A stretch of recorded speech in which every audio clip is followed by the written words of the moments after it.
మహిమ. Shailesh Paul గారి కోసం చాలామంది సాక్ష్యం అడుగుతున్నారు. ఫుల్ సాక్ష్యం పెట్టాలని నా ఛానల్లో ఆశ ఉంది, కానీ ఈరోజు కొంచెం మీతో సాక్ష్యం పంచుకోవాలని. కొంచెం అంటే పూర్తి సాక్ష్యమే, కానీ షార్ట్ కట్తో చెప్తాను. దేవునికే మహిమ. నన్ను సజీవుడి గురించి నా దేవాది దేవుడి కోట్లాది వందనాలు. నేను బ్రదర్ సిస్టర్స్ కులాన్ని అయితే ఎప్పుడు ఎక్కడ బయటను వాడలేదు. సాక్ష్యంలో ఎందుకు చెప్తాను అంటే, చాలామంది మాలదేవుడు ఇంగ్లీష్ దేవుడు అంటున్నారు. కాదండి, మీరు చదువుకోండి బైబిల్ గ్రంథం. అపోస్తులు 10వ అధ్యాయంలో 36లో అందరికీ ప్రభు అయి ఉన్నాడు ఆయన. ఎఫెషియల్ 4వ అధ్యాయము మొట్టమొదటి వచనం 6 వచనాలు చదువుకుంటే 6వ వచనములో అందరిలో ఉన్న దేవుడిగా ఉన్నాడు ఆయన. ఆయన ప్రేమస్వరూపి. అయితే ఆ ప్రేమస్వరూపి నన్ను ప్రేమించడం మొదలుపెట్టాడు, కానీ నేనైతే ఆయన్ని ప్రేమించలేదు. నా సాక్ష్యం వినండి, గుప్తంగా చెప్తాను. నేను గొల్లల అబ్బాయిని, యాదవ్ బమ్మిడోల అబ్బాయిని. ఇంటి పేరు బమ్మిడి, బోగులు గోత్రం. నా సాక్ష్యంలో మీకు ఒక ఫోటో చూపిస్తాను ప్లీజ్. ఈమె మా అమ్మగారు. మా నాన్నగారి పేరు బమ్మిడి సంజయరావు గారు, ఆయన చనిపోయారు లేటు. బమ్మిడి విమలా గారు బ్రతికి ఉన్నారు. అమ్మకి 89 సంవత్సరాలు వచ్చాయి. ఎందుకు ఈ అమ్మ ఫోటో పెట్టానో మీకు చెప్తాను సాక్ష్యంలో. నేను ఇలా నా జీవితం చూశారు కదా, ఇలా ఉండేవాడిన అన్యుడిగా ఉండేటప్పుడు. మరి అనుకోకుండా పెద్ద మనిషిగా వెళ్ళి 2011లో డబుల్ మర్డర్ కేసులో ఇరికిపోయాను. ఇరికిపోతే అక్కడ దేవుడు సువార్త నా దగ్గరికి వచ్చింది. ఈయన పేరు సైమన్ రాజు గారు. ఈయన జైల్ ఆఫీసర్, పోలీస్ ఆఫీసర్. ఈయన నన్ను బలపరిచారు. ఈయనకన్నా ముందు ఒక 2 రోజులు సంజయ్ గారని బలపరిచారు. తర్వాత ఈయన దగ్గర 85 రోజులు చిల్లరి దేవుని మాటలు చెప్పారు. చెప్పిన తర్వాత నేను ఇలా దేవుణ్ణి తెలుసుకున్నాక ఇలా సరెండర్ అయ్యాను. ఎందుకు సరెండర్ అయ్యానంటే, పాపము చేసి ఒకవేళ చనిపోతే ఈ దేహము నరకానికి వెళ్ళిపోద్దని భయపడ్డాను. రక్షించేవాడు పాపుల్ని రక్షించడానికి వచ్చాడు కదా. 1 తిమోతి పత్రిక మొట్టమొదటి అధ్యాయం 15వ వచనములు, పాపుల్ని రక్షించినందుకు వచ్చాడు. ప్రధానమైన పాపినే దేవుడు వాడుకున్నాడు, రక్షించుకున్నాడని పౌలు గారి కోసం చదివాను. చదివిన తర్వాత దేవుడి మీద ఆనుకోవడం మొదలుపెట్టాను. దేవుడు ఇలా తీసుకొచ్చాడు. అయితే నేను గుప్తంగా మీతో సాక్ష్యం పంచుకుంటాను. చిన్నప్పటి నుంచి విశాఖపట్నంలో నేను గొల్లవీధి, భజన కోవులు, చెంగల్రావుపేట బజార్, ఏవేని కాలేజ్ నేను అక్కడ జన్మించాను. మా నాన్నగారు బమ్మిడి సంజయరావు గారు, ఆయన మెడికల్లో ఫస్ట్ లూడీస్గా ఉన్నారు, తర్వాత సూపరింటెండెంట్ ఆఫీసర్ అయ్యారు ఆయన. మా అమ్మగారు హౌస్ వైఫ్. మేము ఎనమండుగుల సంతానం. చిన్నప్పుడు ఒకటి చనిపోయాడు, ఒక అక్క, 6 అన్నదమ్ములు ఉన్నాం. లాస్ట్ వన్ నేను. అయితే అల్లరి చిల్లరగా బాగా తిరిగేవాడిని. 12 సంవత్సరాల వరకు బాగా ఉన్నాను. చిన్నప్పుడు అందరితో సరదాగా ఉన్నాను. 12 సంవత్సరాల టైంలో నేను ఏదో పెంకుతనం చేశానని మరి ఇంట్లో మా అన్నయ్యన, మా అమ్మాయన, మామ నన్ను బట్టలు ఇప్పేసి కొట్టడం జరిగింది. ఆ రోజు నుండి వారిపై పగ, ఇంట్లో వాళ్ళ మీద పగ. మా నాన్నగారు అయితే చదువుకో అని ముట్టుకెళ్ళి పెట్టేవారు. అయితే నేను సరిగ్గా చదువుకోకపోవడంతో వీళ్ళు కొట్టిన దెబ్బలకు కూడా బుర్రేం పనిచేసేది కాదు. ఇంట్లో ఎక్కువ ఉండేవాడిని కాదు, పారిపోయేవాడిని. వీళ్ళు ఇంట్లో భోజనాలు చేసేవాడిని. అర్ధరాత్రి ఇంటికి వస్తే దొడ్డేపు తలుపు తీసుకొని వెళ్ళి మా అమ్మాయి కళాయి కింద అన్నం పెడితే తినేసి పడుకుంటూ పోయేవాడిని. మా నాన్నగారు ఆడు వచ్చాడా, అన్నం తిన్నాడా అని దెబ్బలాడుతుంది. మా నాన్నగారు లేసారంటే మళ్ళీ నెమ్మదిగా లేచి పారిపోయేవాడిని. ఇలా నా జీవితం సాగుతూ ఉంది. 18 సంవత్సరాలు వచ్చినప్పటికీ మరి boxing, karate, kick boxing, kung fu fight. Kung fu అనగా మీకు తెలిసే ఉంటుంది. అలాగే రోడ్ ఫైట్ అని బాక్సింగ్ కిక్ బ్యాగ్ను లాగి ఆ బ్యాగ్తో ఒళ్ళంతా కొట్టించుకోవడం, గెంజిలో చేయి పెట్టడం, ఇలా ఒళ్ళంతా హోనం చేసుకొని తిరిగేవాడిని. అలా ఏం చేస్తానంటే, ఇంట్లో తల్లిదండ్రుల మీద విపరీతమైన కోపంతో, అన్నదమ్ములతో విపరీతమైన కోపంతో వాళ్ళ మీద తిరగబడ్డము, అన్నదమ్ముల మీద తిరగబడ్డము. అలాగే ఈ యొక్క విద్యలు నేర్చుకున్న తర్వాత కొంతమంది ఫ్రెండ్స్ నాకు అలవాటు పడిపోయారు. ఆ ఫ్రెండ్స్ వల్ల నేను అనేక రకాలుగా చెడిపోయాను. త్రాగుడికి బానిస అయిపోయాను. త్రాగుడి మీదేమో వ్యభిచారమైన గోతులో పడిపోయాను. అలా చిన్న చిన్న దొంగతనాలు ఇంట్లోని, మరి అలాగే మా ఇంటికాడ ఒక క్లబ్ ఉండేది, క్లబ్కి సంబంధించిన ఒకరోజు డబ్బులు వేసే ఉండినే తాళం కోసేసి డబ్బులు తీసేసి అది తీసుకెళ్ళి వేరే దగ్గర పడేసి ఇలా చిన్న చిన్నవి, బహిరంగంగా అయితే కాదు కానీ ఏదైనా చిన్న చిన్న దొంగతనాలు. మా పాలబూత్ ఉండేది, పాలబూత్లో కూడా డబ్బులు అప్పట్లో 20 రూపాయలు ఎక్కువ, 100 రూపాయలు కూడా తీసేసేవాడిని. అయితే ఇలా పెంకుతనం చేస్తూ భయంకరమైన ఒక రౌడీ షీటర్గా విశాఖపట్నంలో మారిపోయిన తర్వాత మా వాళ్ళు అందరూ ఏం చేశారంటే, చెడిపోతున్నాడు వీడు అని అనేక రకాల మాలలు, అయ్యప్ప మాల వేయించారు, భవానీ మాల వేయించారు. మరి భవానీ మాల ఒళ్ళంతా సోలాలు పొడిపించారు, తర్వాత అగ్నిగుండాలు తొక్కించారు, తర్వాత నాలిక సోలం, బొగ్గు సోలాలు, అమ్మవారి మాలని నెత్తి మీద, మరి అమ్మవారి మాల దీపాలు పెట్టించి ప్రతి శివరాత్రికి నడిపించేవారు. తర్వాత కనకమాల మాల వేయించారు. ఇలాగా అనేక రకాలుగా అగ్నిగుండాలు తొక్కేవాడిని. తర్వాత అయ్యప్ప సొమ్మాల, మా ఇంట్లో ఎర్నమ్మ, వీరబాబు, పేరంటాలు, గౌరీదేవి కూడా ఉండేవారు. అయితే ఇన్ని రకాల పూజలు చేసేవాడిని కానీ నాలో మార్పు రాలేదని మా వాళ్ళు అనేక రకాల గుళ్ళకి సింహాచలం తీసుకెళ్లేవారు, తిరుపతి, అలాగే చిన్నప్పుడు మరి నన్ను శ్రీశైలం తీసుకెళ్లారంట. మరి తలుపులమ్మ దర్శనాలు, మా మజ్జిగౌరి దర్శనాలు, అనేక రకాలుగా మరి నాకు తెలిసిన మట్టుగా మొక్కలేని దేవుడు లేడు. చాలామందికి మరి నేను మరి దండం పెట్టేవాడిని, మా ఇంట్లో వాళ్ళకి దండం పెట్టేవాడిని. మరి అలాగే మా ఇంటి ఎదురుకుంటా ఒక గుడి ఉంటే ఆ గుడికి, రాముల వారి గుడికి దండం పెట్టేవాడిని. తర్వాత సాయిబాబా పూజలు చేసేవాడిని, 11 వారాలు దీపాలు పెట్టేవాడిని. ఇంకా అనేక రకాలుగా మరి పూజలు, మరి ఇంకా అలాంటి ఇలాంటివి కాదు. 2 విశాఖపట్నంలో 7 హిల్స్ పక్కన సుబ్రహ్మణ్యం గారు ఏదో గుడి ఉందండి, సుబ్రహ్మణ్యం, ఆ గుడిలో కూడా మోకాళ్ళ ప్రదర్శన కూడా చేశాను. ఇంకా అనేక రకాల గుళ్ళు, మొక్కలేని గుళ్ళు లేదు, మొక్కలేని దేవుళ్ళు లేరు. మరి 1000 మెట్లు నడుచుకుంటూ వెళ్ళేవాడిని సింహాచలం. తర్వాత ఇంకెన్నో, మరి తిరుపతి వెళ్ళి ఆ మెట్లు ప్రయాణం చేసేవాడిని, తిరుపతి వెళ్ళి గుండ్లు గీయించుకునేవాడిని. ఇంకా చాలా చెప్పుకొని పోతే కాళికాకి దండం పెట్టాను, ఆంజనేయ స్వామికి దండం పెట్టాను, విఘ్నేశ్వరుడు పూజ చేశాను. అనేక రకాల పూజలు చేస్తూ పాటలు రాసేవాడిని, భజనలు చేసేవాడిని. కృష్ణాష్టమికి పూనుకొని నేనే అక్కడ పండుగలు చేయించేవాడిని. ఇంకా అనేక రకాలుగా ఉన్నాయి. అలా చేస్తున్న ప్రయోజనం లేకుండా అయిపోతుంది. అలా ఏమైపోయానంటే భయంకరమైన రౌడీ షీటర్గా తయారైపోయాను. మరి మధ్యలో నాకు పొలిటికల్ లీడర్లుగా చాలామంది పరిచయం అయ్యారు. నేను బలం వచ్చిందని, పలుకుబడి ఉందని విశాఖపట్నంలో మరి ఒక 1000 మందిని పిలిస్తే వచ్చే కెపాసిటీ, 500 మంది ఆడవాళ్ళు పిలిస్తే వచ్చే కెపాసిటీ నేను సంపాదించుకున్నాను. రాజకీయ నాయకులు కొంతమంది పరిచయం అయ్యారు. రఘువీరారెడ్డి గారు, మరి కొనతాల రామకృష్ణ గారు, శబమరి గారు, పిసిసి కేశవరరావు గారు పరిచయం అయ్యారు. అలాగే సుభాష్ చంద్రబోస్ యాదవ్ అని ఆయన యూనివర్సిటీలో పెద్ద క్యాంటీన్లో ఉండేవారు. ఆయన మా కజిన్ అవుతారు. ఆయన ద్వారా అనేక రకాల రాజకీయాలు మీటింగ్స్కి వెళ్ళేవాడిని. ఆయన ద్వారా నేత్రదానాలు, బ్లడ్ ఇవన్నీ చేయించి ఆయనతో పాటు ఉండేవాడిని. ఆయన ద్వారా మరి రఘువీరారెడ్డి గారు పరిచయం అయ్యారు. ఇంకా అనేక రకాలుగా పొలిటికల్లో నేను సిపిఎం వాళ్ళతో కూడా తిరిగేవాడిని. పేదవారికి ఎవరికైనా ఇల్లు కావాలంటే వారిని అడిగి, అయ్యా ఫలానా వాళ్ళకి ఇల్లు ఇవ్వండి అనేవాడిని. ఇంకా చాలా తిరుగుతూ రాజకీయాల్లో తిరుగుతున్నాను. ఎంతోమందిని చూశాను, ఎంతోమందికి హెల్ప్ చేస్తూ వచ్చాను. కానీ ఏ ఒక్కరు కూడా మనకంటూ అవసరం నిమిత్తం ఎవరు కూడా నన్ను ఆదుకోలేదు. వారైతే నన్ను బాగా వాడుకుండేవారు. 2 రియల్ ఎస్టేట్లో డిస్ప్యూట్స్ ల్యాండ్స్ అంటే గొడవలు అయ్యే ల్యాండ్, ఎవరైతే పలానా సైట్ ఇంకోళ్ళు తీసేసుకున్నారని తెలిస్తే ఓనర్ దగ్గరికి వెళ్ళి వారికి నేను హెల్ప్ చేసి ఆ భూమి వారికి ఫైట్ చేసి వారికి ఇప్పించేవాడిని. ఇలాంటి పనులు చేసి రియల్ ఎస్టేట్లో కూడా వెళ్ళి ఎంతో డబ్బు వస్తుంది కానీ ప్రతిరోజు తెల్లవారు లేస్తే నాతో పాటు 10 మందిని తాగించేవాడిని. రోజుకు ఒక 5-6 వేల రూపాయలు మందుకు ఖర్చు పెట్టేవాడిని. అంటే నెలకి ఎంత అయిందన్నది మీరు ఆలోచించండి. ఇలా నేను చాలా విశాఖపట్నం పేరు ప్రతిష్టలు వచ్చేసాయి. ప్రతి డిపార్ట్మెంట్లో మరి పోలీస్ వారితో పరిచయం అయింది, ప్రెస్ వాళ్ళతో పరిచయం అయింది. ఇంకా అనేక రకాలుగా నేనైతే చిన్నప్పుడు ఎన్ని విద్యలు నేర్చుకున్నాను తెలుసండి. మెకానిక్ నేర్చుకున్నాను చదువు రాక.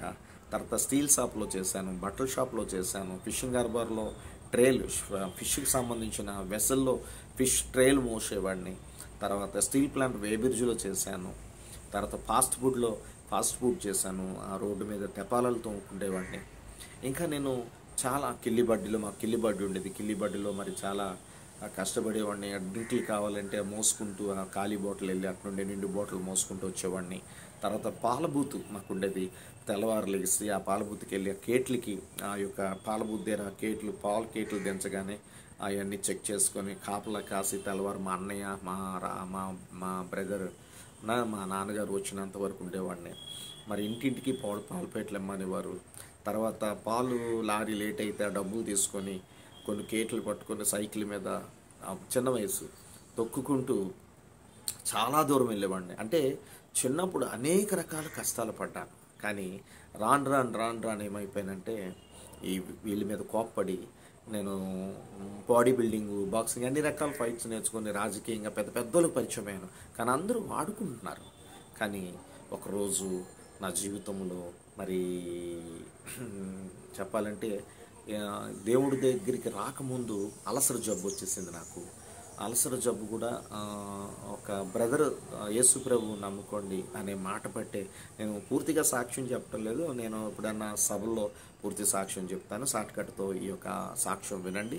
అలసర జబ్బు నుంచి కూడా దేవుడే నన్ను స్వస్థపరిచాడు. ఒకరోజు యాక్సిడెంట్ అయిపోతే ఈ వెనకాతల బాల్ జారిపోయింది. అది సెట్ అవ్వదన్నారు. కానీ అది కూడా దేవుడు కృపతోనే సెట్ అయింది. తర్వాత ఏమో మరి అరకు నేను రాజకీయంగా ఎదుగుతున్నాను. పెద్ద పెద్ద నాయకులు మరి మీకు తెలిసే ఉంటుంది. వెంకయ్య నాయుడు గారని ఒక పెద్ద ఆయనకి వాళ్ళ తాలూకా ఒక బంధువు దగ్గర ఉండేవాడిని. ప్రతి నెల నాకు జీతం ఇచ్చేవారు. నాకున్న బలము రౌడీజం చూసి తమ్ముడు నువ్వు నాతో రావాలని. వైజాగ్లో చాలామంది ఉన్నారు ఆయనతో. కానీ నాకు కూడా జీతం పంపించేవారు అప్పుడు 2,500 రూపాయలు అప్పట్లో. అలాగా ఆయన ఎప్పుడు పిలిచినా కుర్రోళ్ళు తీసుకొని వెళ్ళేవాడిని. మరి కుర్రోళ్ళ మీద ఒక్కొక్కరి మీద 100-200 మిగిలించుకునేవాడిని. అలా నా జీవితం వెళ్ళిపోతుంది. పెద్ద పెద్ద నాయకులతో తిరగడం. ఈలోపు నన్ను కొంతమంది వ్యక్తులు ఏం చేశారంటే పెద్దవాళ్ళందరికీ పరిచయం అయిపోతున్నాడని కొంతమంది ఏమనుకున్నారో తెలియదు. నాతో తిరిగిన వారే, నాతో తాగిన వారే, నన్ను అన్నయ్య అన్నవారే కొంతమంది వ్యక్తులు కుట్ర పన్ని అరకు తీసుకెళ్ళి నన్ను కొట్టుపడేశారు. కానీ అప్పుడు కూడా దేవుడే రక్షించాడు. తర్వాత బయటకు వచ్చిన తర్వాత నా ఇష్టానుసారంగా మరలా నేను తిరగడం మొదలుపెట్టాను. మళ్ళీ పిచ్చోళ్ళ తిరుగుతున్నాను. అంటే మందు, కొంగు అనేక రకాలుగా తిరుగుతూ పాడైపోతున్న సమయంలో అనుకోకుండా 2011లో మరి డబుల్ మర్డర్ కేసులో నేను ఇరుక్కుపోయిన తర్వాత 29 రోజులు బయట పోలీస్ బూట్ కాల్ కింద నలిగిపోయాను. తర్వాత ఏమైందంటే కొన్ని రోజులు జరిగిన తర్వాత భయంకరంగా కొడుతున్నారు. 10 రోజులు రూములో పెట్టేశారు. ఏంటి ఎవరన్నా మాట వింటుంటే పక్క నుంచి మిమ్మల్ని షూట్ చేసేస్తారంట అన్న మాట వినిపిస్తుంది. అలాంటి టైంలో 2 కుర్రోళ్ళు నాకు బైబిల్ తెచ్చి ఇవ్వడం, ఆ బైబిల్ పట్టుకొని ఒక అర్ధరాత్రి ఏడవడము. తర్వాత దేవుడు ముదిని వచ్చే వరకు నెత్తుకునేవాడు నేను అనే మాటతో నన్ను బలపరుస్తూ ఉన్నాడు. అలా 29 రోజులు పోలీస్ కస్టడీలో ఉన్నాను. ఎంతో ఏడుస్తున్నాను. నన్ను ఎవరు విడిపించడం లేదు. పొలిటికల్ లీడర్సే కానీ ఎవరు కూడా మా అన్నదమ్ముల పైన తిరుగుతున్నారు, నన్ను విడిపించాలని తిరుగుతున్నారు. కానీ 6 పోలీస్ స్టేషన్లు మార్చేశారు. చీకటి రూమ్లో 10 రోజులు పెట్టేశారు. ఎక్కడ దాస్తున్నారో తెలియదు నన్ను తీసుకెళ్ళి. అలాంటి పరిస్థితిలో ఆ 2 కుర్రోళ్ళు బైబిల్ తేవడం 5th టౌన్లో. తర్వాత నుంచి నేను బైబిల్ చదువే రాదు. నిజంగా చెప్పాలంటే బైబిల్ గ్రంథంలో నాకు చదువే రాదు. అలాంటిది చదువు రాదు. కానీ దేవుడు తాలూకా ప్రణాళిక ఒకరోజు బైబిల్ తీసుకెళ్ళి శిరస్సు మీద పెట్టుకోమని ఒక మనసులో ప్రేరేపణ కలిగింది. అది దేవుడు స్వరమే అనుకుంటున్నాను. అది పెట్టుకున్న తర్వాత నాకు ఈ లోకంలో ఉన్న జ్ఞానము ఎందుకు గుర్తు రావట్లేదు. ఇది ఒక జీవితం అనిపించి బ్రతికితే దేవుడి కోసం బ్రతకాలనిపించే మాట, బ్రతికితే దేవుడి కోసం బ్రతకాలనే ఆ మాట నాలో అనుకుంటున్నాను. నిజంగా ఫిలిప్స్లో మొట్టమొదటి అధ్యాయం 21వ వచనంలో పౌలు గారు చెప్తారు, బ్రతికితే క్రీస్తు, చావైతే లాభం అనే మాట మనం చూడగలుగుతున్నాం. నిజంగా బ్రతికితే క్రీస్తు కోసం బ్రతకాలని ఒక నిర్ణయానికి వచ్చి దేవుడికి మొరపెట్టడం మొదలుపెట్టాను. ప్రభువా నన్ను రక్షించు, నీవు నిజమైన దేవుడు అయితే రక్షించు, కాపాడు, మరి నేను నీ కొరకే బ్రతుకుతానని అనడము, దేవుడు నన్ను ఆయన నా దగ్గర ఉన్నాడని ఒక వేరే ఇద్దరు కుర్రోళ్ళ ద్వారా నేను తెలుసుకున్న తర్వాత బైబిల్ బాగా చదవడం మొదలుపెట్టాను. చదువు నాకు ఆటోమేటిక్గా నాకే అర్థమవుతుంది ప్రతిది కూడా. చదువుతుండగా ప్రతి వాక్యంతో ఏం చదువుతున్నానో ప్రతిది కూడా నాతో మాట్లాడుతున్నాడు. నేను చేసిన పాపం నాతో మాట్లాడుతుంది. ఈరోజు చాలామందికి తెలీదు, బైబిల్ చదవండి, చదివితే ఖచ్చితంగా మీతో దేవుడు మాట్లాడతాడు. మీరు చేసిన ప్రతి పొరపాటు కూడా దేవుడు మాట్లాడతాడు. ఎందుకంటే పాపము చేస్తే చనిపోతారనే దేవుడు బైబిల్ గ్రంథంలో రోమపత్రికలో మరి 6వ అధ్యాయం 23లో ఉంది. హెజ్కేల్ 18వ అధ్యాయం 4వ వచనంలో ఉంది. కానీ ఈయన రక్షించేవాడని నాకు తెలిసినప్పుడు నేను అనవసరంగా ఇన్ని రకాల పాపాలు చేశానా అని క్షమాపణ కోరుకున్నాను. 51వ కీర్తన బాగా చదువుకున్నాను. దేవుడు నాకు యెషయా 46:4 ప్రకారం వాక్యంతో నన్ను బాగా బలపరిచారు. ఆ వాక్యం చదువుతాను, వినండి. యెషయా అధ్యాయంలో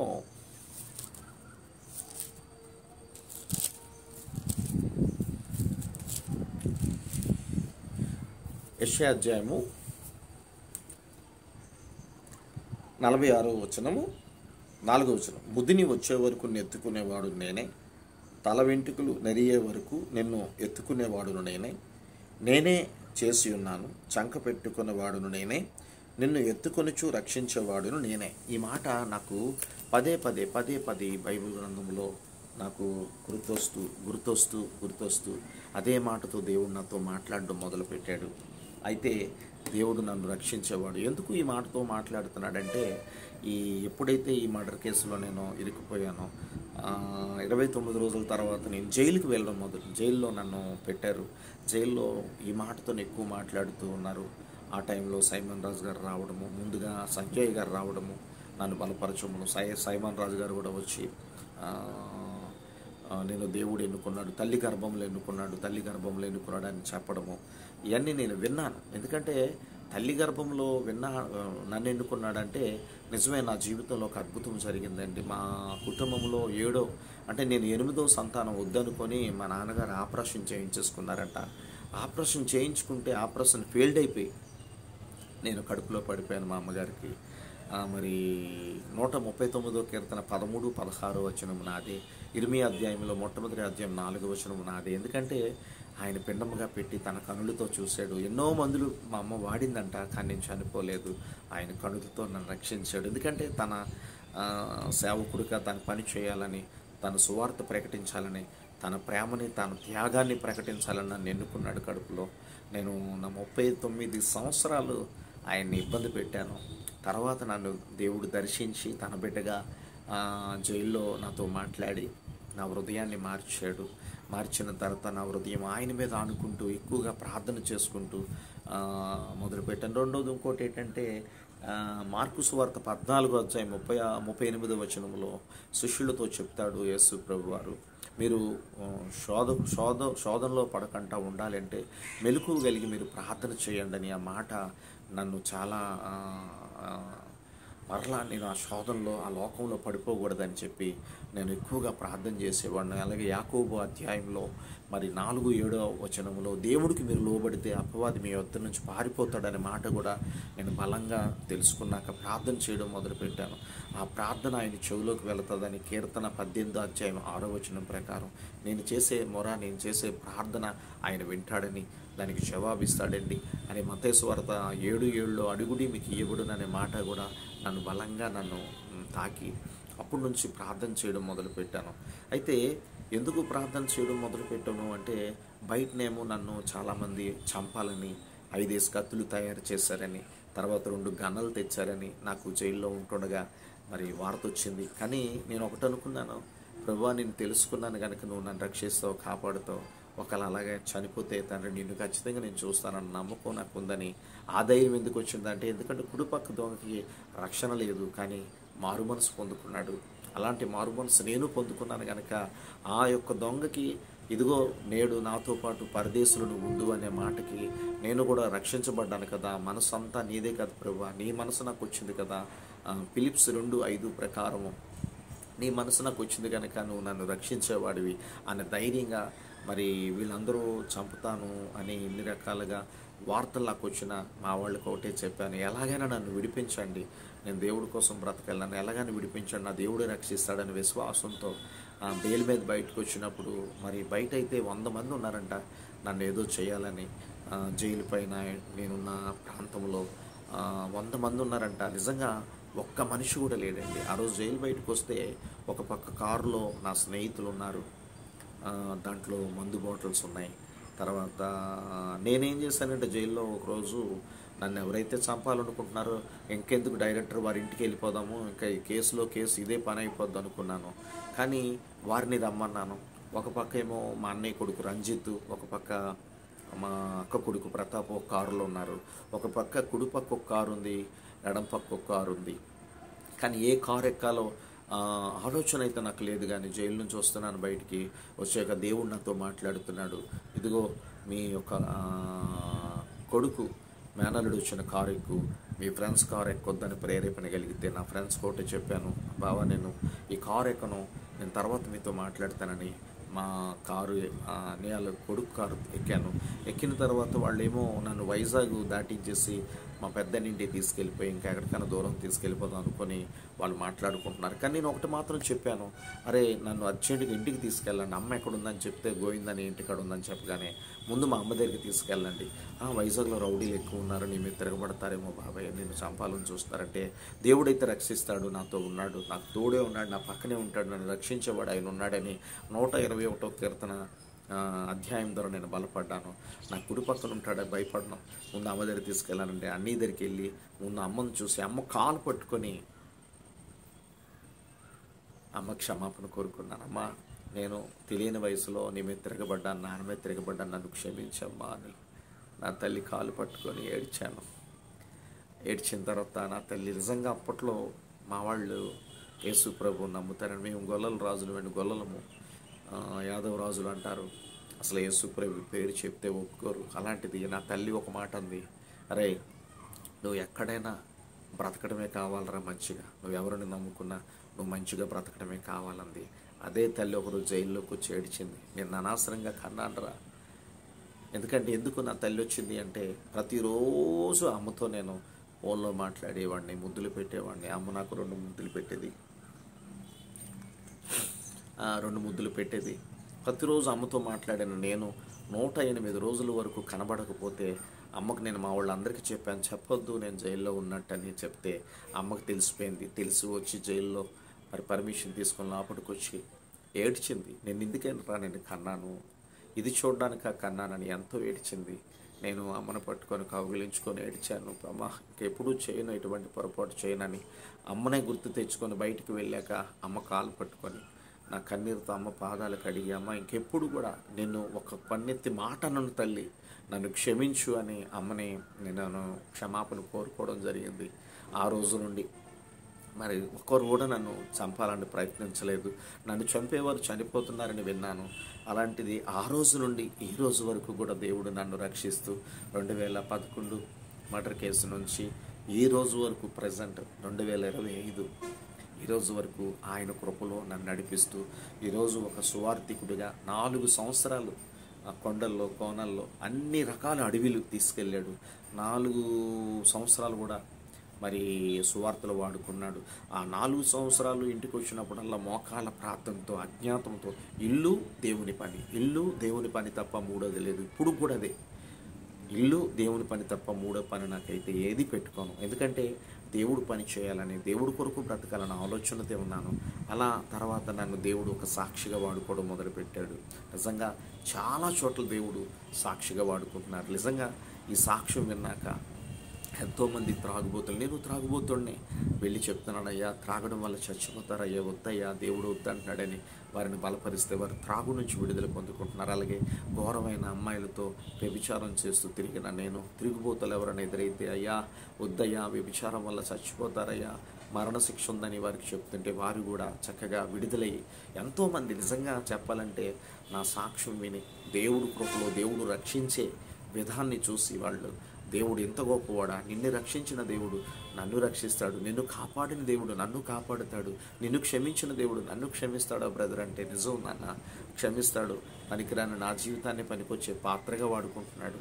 ఇదిగో ఈ బైబిల్ పరిశుద్ధ ఏమైనా ఈ గ్రంథము మామూలుది కాదు నాన్న. ఈ ప్రేమలేఖ నువ్వు చదువు, దేవుడు నీతో మాట్లాడతాడు. నిన్ను విడిచిపెట్టడు, ఆదుకున్న దేవుడు, కాపాడే దేవుడు, నిన్ను పోషించే దేవుడు, నిన్ను నిత్యాగ్ని తప్పించి పరలోక రాజ్యం తీసుకెళ్తాడని అలాంటి గొప్ప దేవుణ్ణి అందరికీ పరిచయం చేస్తున్నాను.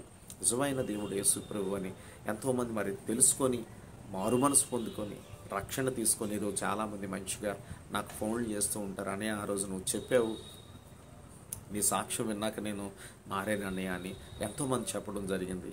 మరి ఎంతోమంది నాకు ఆత్మీయ బిడ్డలు ఉన్నారు, వారిని కూడా బలపరుస్తున్నాను. మరి ఈ సాక్ష్యము ఎంతమంది అయితే వింటున్నారో సహోదరి సహోదరుడా, నన్ను మార్చిన దేవుడు, ఈ వీడియో చూస్తున్న సహోదరి సహోదరుడా, చాలామంది మతోన్మాదులు ఈ వీడియో చూడొచ్చు. బ్రదర్ వద్దు బ్రదర్, మీరు నిజమైన దేవుడు, ఈయనకి కులము లేని దేవుడు అయ్యా, మతము లేని దేవుడు, అలాంటి దేవుడు మీద మీరు తిరగబడుతున్నాడు. అందరికీ ప్రభు అయి ఉన్నాడు, ఆయన అందరిలో ఉన్నాడు. మీరు తెలుసుకుంటే ఆయన ప్రేమాస్వరూపి అయి ఉన్నాడు. ఆయన ప్రేమను మీరు పొందుకుంటారు ఖచ్చితంగా. నేను ఒకటే చెప్పగలుగుతున్నాను, మీరు కానీ మారు మనసు పొందుకుంటే మిమ్మల్ని రక్షించుకుంటాడు. కానీ మీరు కానీ దేవుడి మీద తిరగబడితే దేవుడు ఒక మాట చెప్తున్నాడు. ఎబ్రీ గ్రంథంలో 10వ అధ్యాయము 31వ వచనం చదువుకోండి. జీవము గల దేవుడి చేతిలో పడుట భయంకరం అనే మాట ఉంది. దయచేసి ఆయన చేతిలో పడిపోకండి. మీరు రక్షించబడాలి, నిత్యాగ్ని తప్పించబడి పరలోక రాజ్యం వెళ్ళాలి. దేవుడు అనేవాడు ఒక్కడే. హిందూ, ముస్లిం, క్రిస్టియన్స్గా బ్రతుకుతున్న ప్రతి ఒక్కరూ దేవుడు అనే ఒక పదం పలుకుతున్నారు. ఆ దేవుడు ఒక్కడే. ఎఫెసీయుల 4వ అధ్యాయంలో మొట్టమొదటి వచనం నుంచి 6 వచనాలు చదువుకోండి. ఆ ఒక్క దేవుడే నీలో ఉన్నాడు. గుడి గోడల్లో లేడు, గుండె గడులో ఉన్న దేవుడు ఆయన నువ్వు తెలుసుకుంటే నాకు మనశ్శాంతిని ఇచ్చాడు, తన ప్రేమతో నింపాడు, సంతోషంతో నా జీవితాన్ని నింపాడు. నాకు మంచి భార్యని, సియోను కుమార్ని ఇచ్చాడు. ఈరోజు మాకంటూ పిల్లలు లేరు, కానీ చెల్లులు పిల్లలు, మా కుటుంబం అంతా ముందుకు వెళుతుంది. మరి విశాఖపట్నంలో ఉండే నేను మరి ఖమ్మం ప్రదేశం వచ్చాను. ఖమ్మంలో ఉంటున్నాను. ఖమ్మంలో ఉంటుండగా మరి కేసు అయితే ఇప్పుడు ప్రజెంట్ రన్నింగ్ అయింది. ఇప్పుడు 15 సంవత్సరాలు అవుతుంది. వైజాగ్ కూడా వస్తున్నాను, ఖమ్మం కూడా వెళ్తున్నాను. మరి చక్కగా ప్రశాంతంగా ఒక మంచి బిడ్డగా బ్రదర్ శైలేష్ పాల్గా, ఎందుకంటే దుర్గా మల్లికార్జున రాలియాస్ మల్లిబాబు చనిపోయాడు.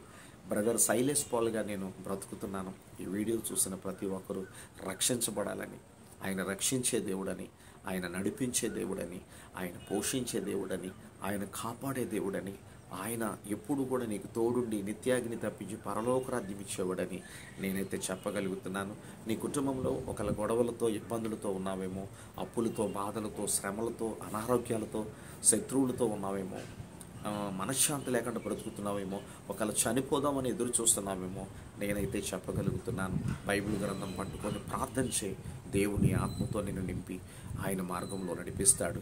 నేనే మార్గం, నేనే సత్యం, నేనే జీవం అనే మార్గం మరి యోహాను సువార్త 14:6 వచనంలో ఉంది. మరి మీరు చదవండి. ఆయన మార్గంలో ఎటువంటి పాపము లేదు, మనశ్శాంతి ఉంది, సంతోషం ఉంది. ఆయన సత్యములో ఎటువంటి అబద్ధము లేదు. ఆ సత్యవంతుడు మనకు తోడుండి నిత్యము తన శాంతితో నింపుతాడు. అలాగే నిత్యజీవం ఇచ్చేవాడు. ఈ ప్రపంచంలో ఎవ్వరు కూడా నిత్యజీవం అనే పరలోక రాజ్యం ఎవరు? యేసు ప్రభు ఒక్కడే ఆయన నిత్యజీవం ఇవ్వగలడు. ఎందుకంటే ఆయన మరణించి తిరిగి లేచినవాడు.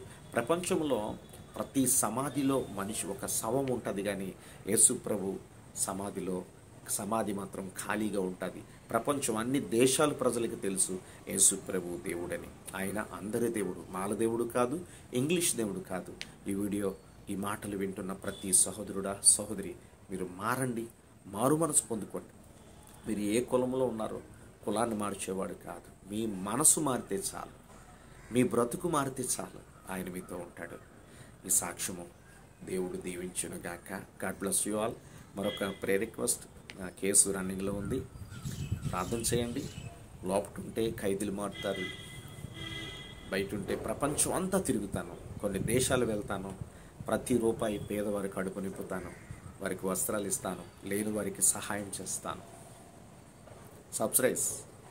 సాక్ష్యం నచ్చితే లైక్ చేయండి, నా పరిచర్యకి సహాయం చేస్తూ ముందుకు నడిపించండి. ఈ వీడియో చూసిన ఎవరైనా బ్రదర్స్ నా సాక్ష్యం నచ్చితే మీకు ఖచ్చితంగా పేదవారి పరిచయ విషయంలో ముందుకు నడిపించండి. అన్ని విషయాల్లో సహాయం చేయండి. మీ అందరి కొరకు నేను ప్రార్థన చేస్తున్నాను. మీరు కూడా నా కొరకు ప్రార్థన చేయండి. God bless you all. నాకు పిల్లలు లేరు. కొడుకైనా, తండ్రి అయినా, స్నేహితుడైనా ఆయనే. నా భార్య, నేను తప్ప ఇంకెవరూ లేరు. నా తల్లి అయితే ఉంది. నా తల్లితో మాట్లాడుతూ సంతోషంగా ఉంటాను. నా భార్యతో కొన్ని విషయాలు పంచుకుంటాను, దేవుడు పని చేయాలని. నా భార్య కూడా చాలా మంచిది. ఆమె దేవుడు సేవ చేయమంటది. నేను ఎప్పుడు ఇంట్లోనే ఉంటాను, ఇలా వీడియోస్ చేస్తాను. మరి బయటికి వెళ్ళాలని, పార్కులో కూర్చోవాలని అలాంటి ఆలోచన అయితే నాకు ఉండదు. నా భార్య కూడా అడగదు, దేవుడు పని చేయమంటది. God bless you all. Praise the Lord. ఈ వీడియో నచ్చితే షేర్ చేయండి, లైక్ చేయండి. God bless you all.